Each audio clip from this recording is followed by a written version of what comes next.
मोटी बहू। किशोर जी शहर में रहते थे।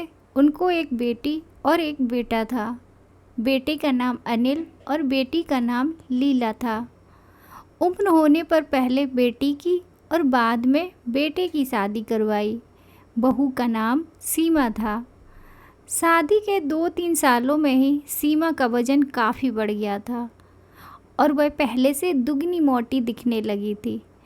इस मोटापे की वजह से सीमा को कई लोगों के ताने सुनने पड़ते थे।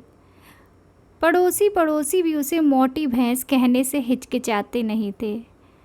कितनी मोटी हो गई है, कैसी दिन पर दिन फैलती जा रही है, देखो ज़रा भी शर्म नहीं आती, पति बेचारा सूखा जा रहा है, ये देखो खा खा कर कैसी मोटी हो रही है। कुछ इस तरह की बातें अक्सर सीमा के कानों पर पड़ जाती थी। स्वभाव से हंसमुख सीमा इन बातों को इग्नोर भी कर देती, लेकिन उसे ज़्यादा दुख तब होता जब उसकी खुद की सास और ननद उसके मोटापे के लिए उसे दोषी ठहराते और भला बुरा कहते। अनिल शरीर से काफ़ी दुबला पतला था। शादी के बाद भी उसके शरीर में रत्ती भर का भी फर्क नहीं आया था। हालांकि सीमा मोटी होती जा रही थी, इसमें उसका कोई भी दोष नहीं था, बल्कि सीमा तो अनिल से भी कम खाना खाती और दिन भर घर के सारे काम करती रहती थी। अपने मोटापे की वजह से चाहे किसी काम में कितनी भी दिक्कत हो, सीमा उस काम को कभी अधूरा नहीं छोड़ती थी।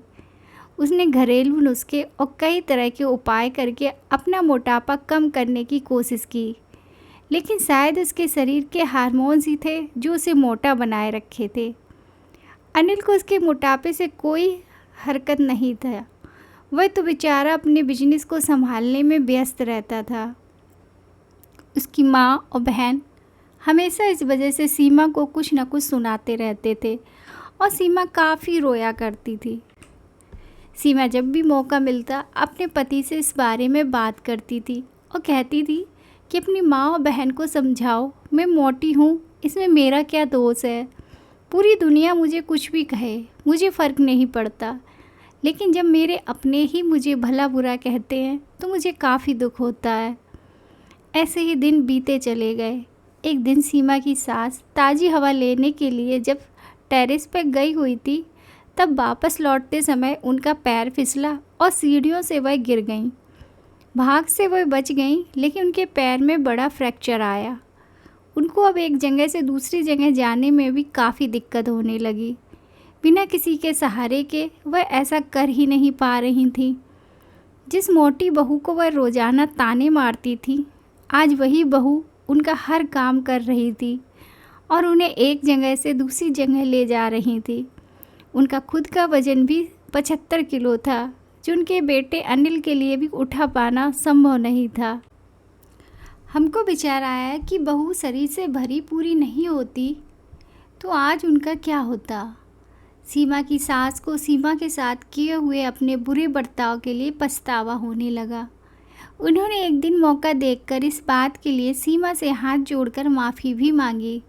सीमा ने कहा, अरे आप माफ़ी क्यों मांग रही हैं, आप मुझे समझने लगी, मेरे लिए इतना ही बहुत है।